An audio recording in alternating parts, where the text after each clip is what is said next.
Éminents académiciens, vous me faites l'honneur de me demander de fournir à l'Académie un rapport sur mon passé simien.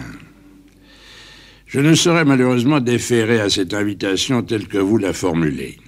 Je suis séparé de ma vie de singe par près de 5 années, un temps peut-être très court sur le calendrier, mais qui est infiniment long quand on le passe à galoper comme je l'ai fait par-ci, par-là, accompagné d'hommes excellents, de conseils, d'applaudissements, de musique d'orchestre, seul au fond, car ma compagnie, pour ne rien perdre du tableau, se tenait loin de la barrière. Mes exploits n'auraient pas été possibles si j'avais voulu m'opiniâtrer à songer à mes origines et à mes souvenirs de jeunesse. Le premier des commandements que je m'étais dicté était justement de renoncer à toute espèce d'entêtement. Moi, singe libre, je m'imposais un joug. En revanche, mes souvenirs s'effacèrent de plus en plus. Au début, j'aurais pu encore revenir, si les hommes l'avaient voulu, par la grande porte que le ciel forme au-dessus de la terre. Mais elle devenait de plus en plus basse et de plus en plus étroite à mesure que mon évolution avançait, activement simulée. Je me sentais mieux, plus encadré dans le monde des hommes. La tempête qui soufflait de mon passé s'apaisa.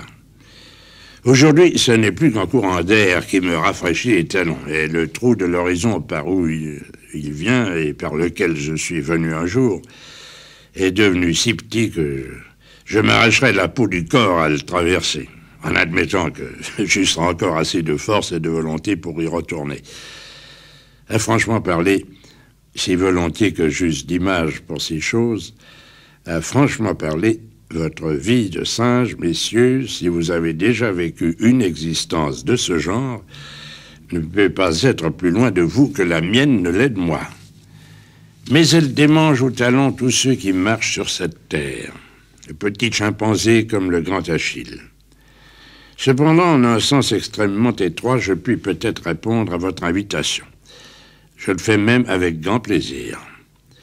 La première chose qu'on m'ait apprise a été la poignée de main. La poignée de main est un geste de franchise. Puisse donc, en ce jour où je me trouve au sommet de ma carrière, la franchise de ma parole accompagner cette première poignée de main. Cette franchise n'apportera à votre académie rien d'essentiellement nouveau. Mes paroles resteront bien loin de ce qu'on m'a demandé et de ce que je ne saurais dire malgré ma meilleure volonté.